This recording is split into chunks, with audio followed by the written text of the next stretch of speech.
Hi, everyone. My name is Ryan Booz. I'm a Postgres advocate with Redgate Software, and I am looking at day 7 of the Advent of Code for 2022 using Postgres and SQL. So again, there's a playlist with these videos as I'm working through them. So I'm at least made it to the end of week 1, the first 7 days. I just will keep doing these as I have an opportunity. It's a great experience for me to learn, think through a puzzle, figure out how to solve it with SQL. And when I get stuck, to look at others in the community, see how they solved it so that I can learn something new.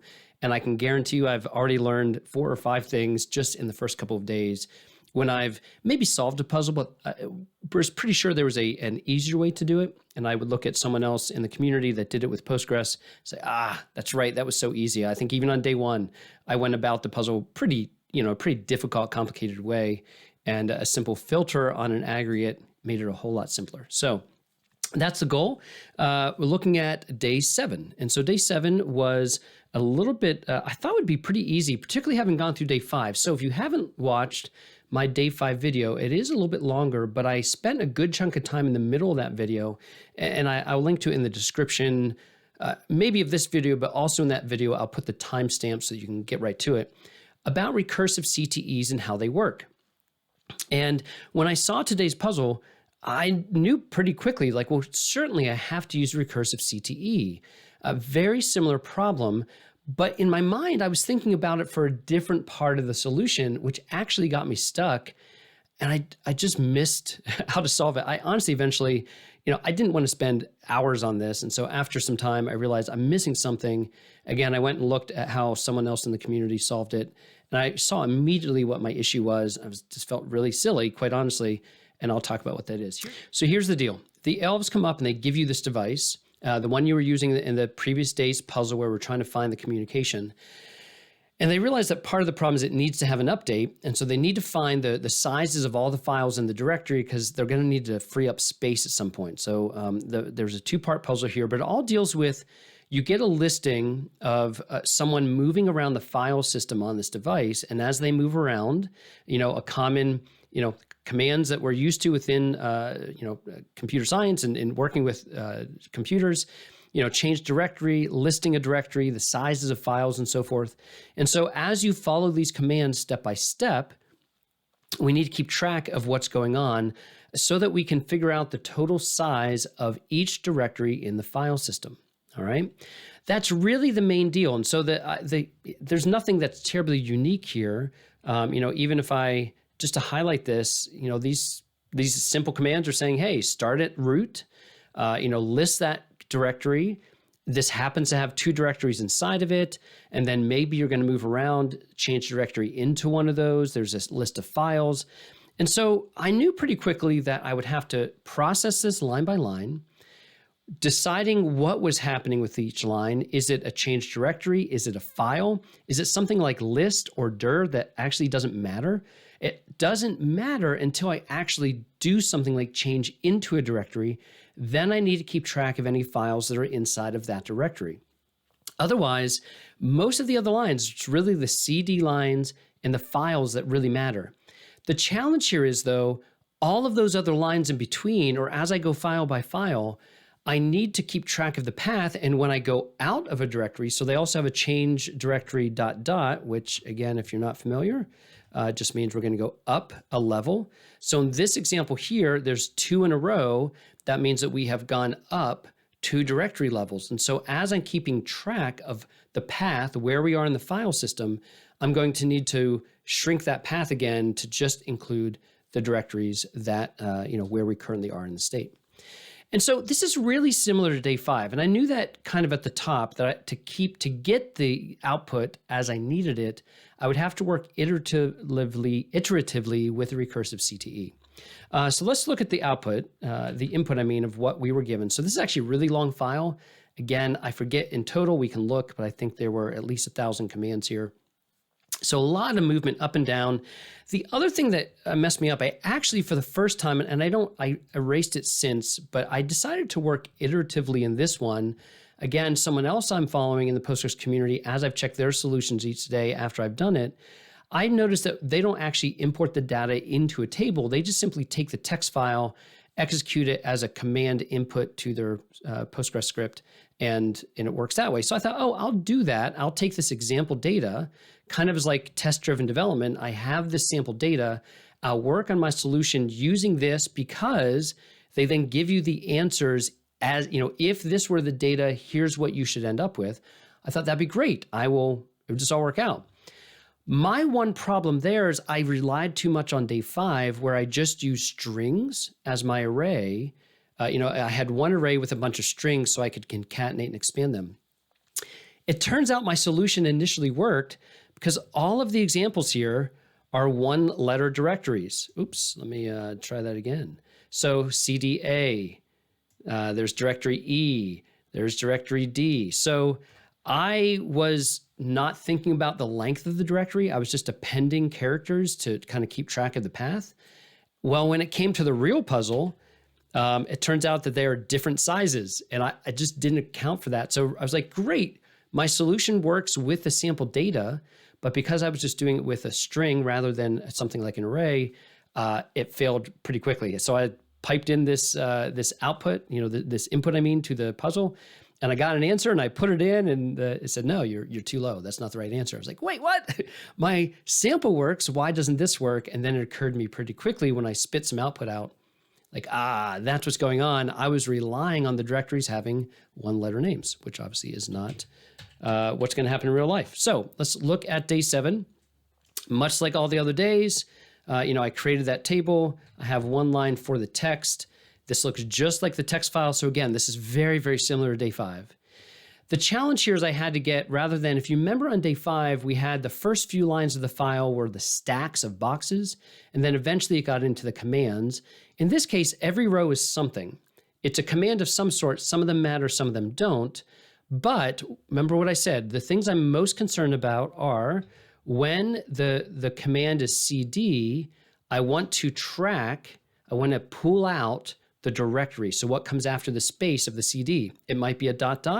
It might be a bunch of letters. I don't care. Everything, so it's when it's $, cd space something, whatever that something is, I want to keep track. That's going to be the directory of that line as I'm processing this table.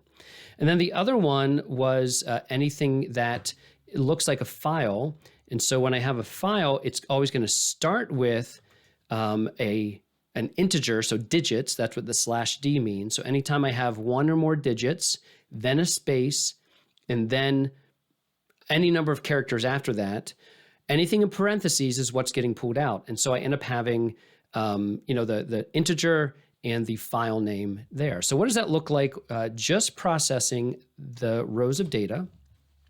You'll see that we end up with 2 columns of arrays, right? So the first one is the directory. If that string of text has cd, we spit it out as column dir.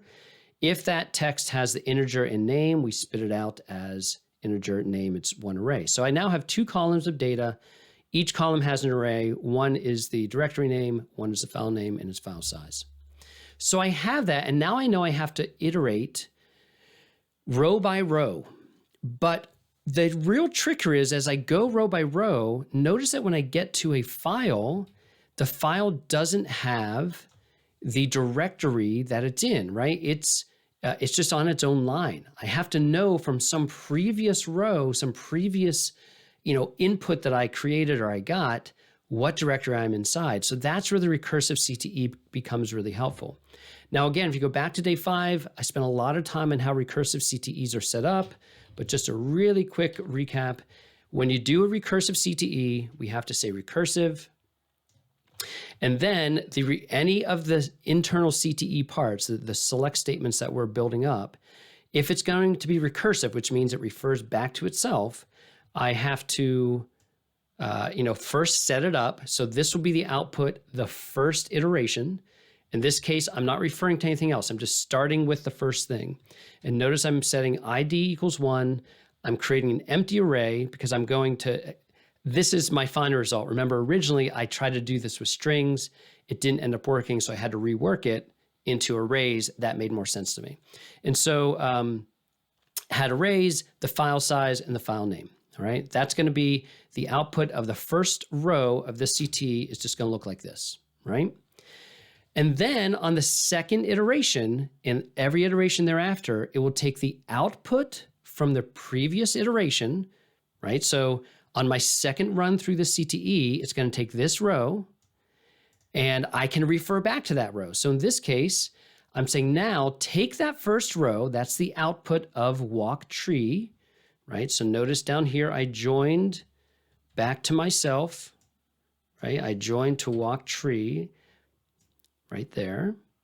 And I'm saying when you join to the commands, so that's the table that actually has the commands. I'm iterating row by row through the input that we got. Join it on the IDs, right? So the first output is ID 1. So now go into that table, look at row 1, ID 1, ID 1, and now I can refer to both sets of output to do my next select statement, right? So just like day 5, I'm simply iterating row by row. And again, this works here because I'm only ever going to get one match.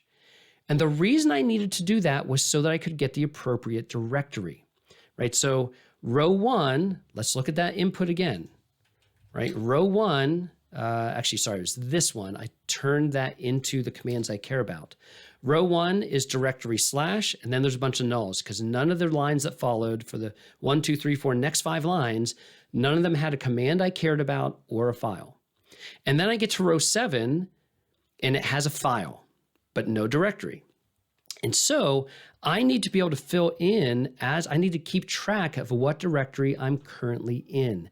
That's what the recursive CTE will help me do. And so because I join, my output from the first iteration is 1, I join to row 1 and I can refer to that. So here I aliased it to WT. So the output, the last output I got is going to be called WT. The current row from that command table, up here that I created, the CTE, I can refer to both of those rows and pick whatever columns I want out of them because I'm joining on that one thing and I'm only getting one row result set. It's just really helpful. So when I do that, I say, hey, first, just go ahead and select, much like I did in day 5, select the current row +1 because on the next iteration, I want to join to the next row, right? So it's always using the output from the last time around to do something with the table I'm working with this time around. So this is just a trick to be able to walk through the rows, CID +1. And then say, hey, look, if the command directory, so now I'm looking at the input, it's in those two arrays. If the first row, again, it's an array and only has one item, but I don't care. So it's just the first item. If that item in that row is a ... is not a ... and it's not null, so it does have something there, but it's not moving up a directory, just go ahead and append whatever is currently in, whatever came out of the last iteration, right? Whatever came out of the last row, the last select, append it to the current row that I've joined against directory. If it is a ... I need to remove, I've moved up one level, so I need to remove the last element in the array because I've gone up a level, all right? If it's not ... and it's not null, and it is null, if none of these exist, then simply spit out the current directory. So this is where being able to refer back to it just says, hey, nothing has changed. Just take the directory from the previous result set because we're just working row by row and there's been no change directory command. So if I happen to hit a file, I'll now know what directory path it is in. That's why the CTE was helpful. And so because I could join it that way, what this does, let me just select star from walk tree. And so this is what ends up looking like. I'll go back here. It might be a little bit easier to see.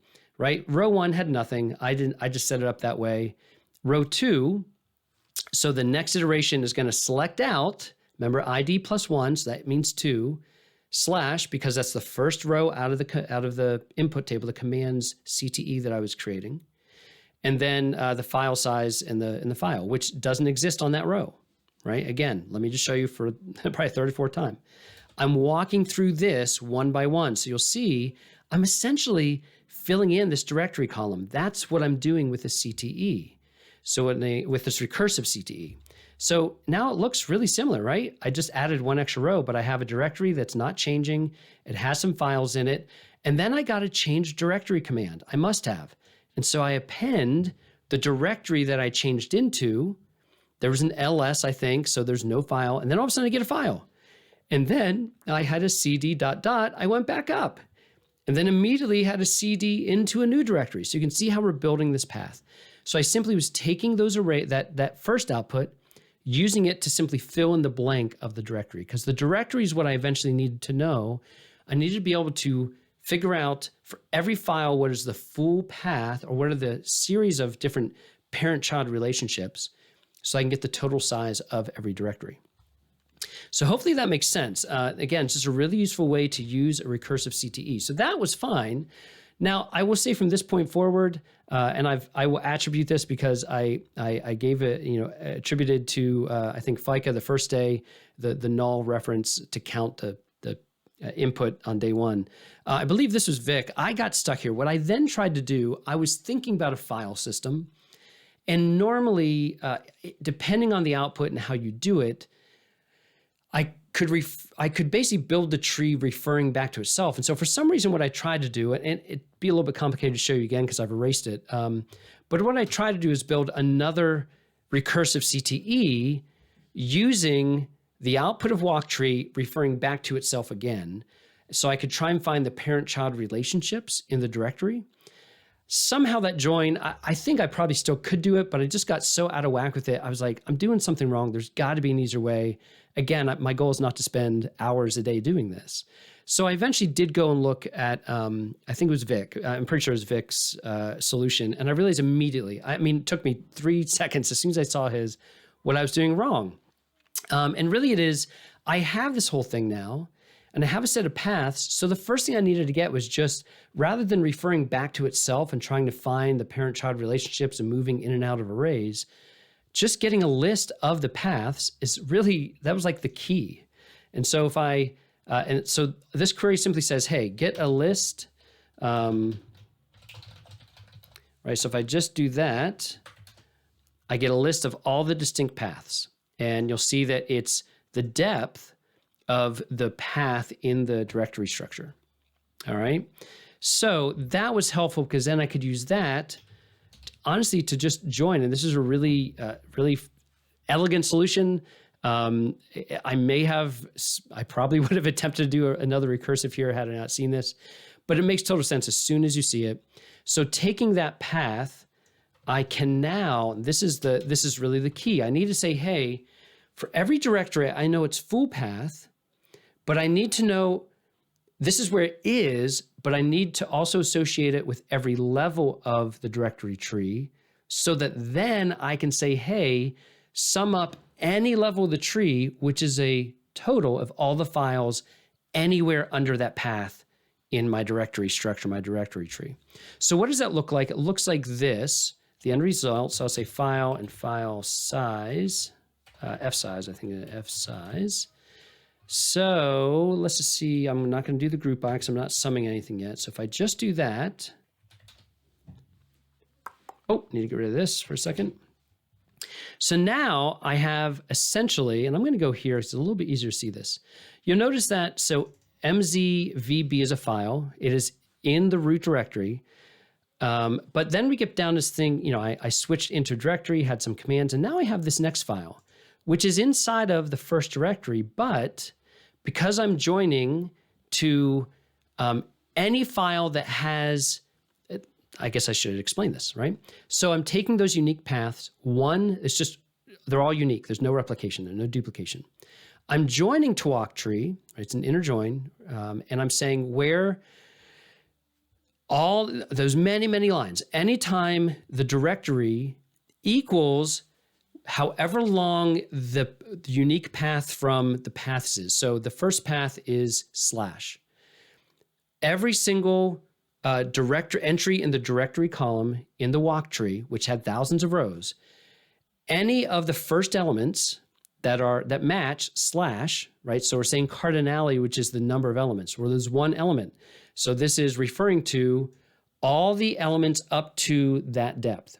So if this was 2, it'd be any elements that have 2 elements, and those 2 elements match the current directory I'm looking at, spit those out again. So this is almost feels like a recursive query. It's really just a join that's getting multiple rows over and over again. Path 1 is slash. Every single file in the system contains slash as its first element. So we spit all those rows out. Great. Maybe the next one is the slash and then bj rbjh. Well, it turns out that a lot of the files have that as the first 2 elements of their path. Spit those out again, and it's going to repeat itself because they all were in root, and now some of them are in this other directory. And so we're just building over and over and over again, joining them again and again and again. That gets us all the relationships we need, and it looks like this. You'll see lots of replication. That's just because the file exists both in this directory and in root. That's the key, because we need to be able to sum up and figure out what is the total size of each directory, which means the size of all the files within that path. And that's all we're doing. We're saying sum, we're grouping it by directory. And so if I were to pull out sizes here, right now I get for every individual path, there's the total size of all the files underneath that path. So it really was that join. I was trying to do a recursive CTE back to itself to get that parent-child relationship. Honestly, this was just way easier, and I just missed it. And so I was thankful to see that. The answer to the puzzle asked, what is the total size of all the directories that are less than 100,000? And so you can see there are some, like this one, that are less than 100,000. Find however many of those there are, sum them up, and we get 1.88 million, whatever, I assume it's bytes, but whatever that is. Now, for the second element, I simply reused all that output, and the deal here was basically said, hey, turns out you need to do an update on this device, but to do an update, you need 30 million bytes of free space. And so you need to figure out what the smallest directory is that you can delete, which will free up 30 million bytes total. And so the only real change here is I did those sums, and then I needed to figure out how much space exists, how much space is used, how much space is free, which would then help me figure out how much more space I needed to delete to get to 30 million. So if I select star from space needed, right? So I know that at the top level, that's all of the file system. There's 43 million bytes. 70 million minus 43 million is 26 million. I need at least 30 million. So if you do the math there, that ends up being what, about 3.4 million 3.4 million bytes I need to free up, at least 3.4 million. And so we need to find the smallest directory that's greater than that. And what is that size? And so that's it. I just said, hey, from all of those sizes, select any that are greater than the 30 million minus the free space that I need, right? So that gets my 3.4 some million, something like that. And that gets me this list. And I just took the top one. I could have said select top one. I just didn't. So that is the smallest directory I could delete, which would free up enough space to get 30 million bytes to do the update. And that is star 2. So a lot there. Again, the recursive CTE thing is really useful. Thank you to Vic for his solutions and being helpful. I just, again, always learn a ton from all of these folks in the community. And hopefully this was interesting to you to watch and figure out how you could use all of these features together. We've gone 7 days and we still are just using SQL and base functions built into Postgres without going anywhere else. Have a good day. Take care.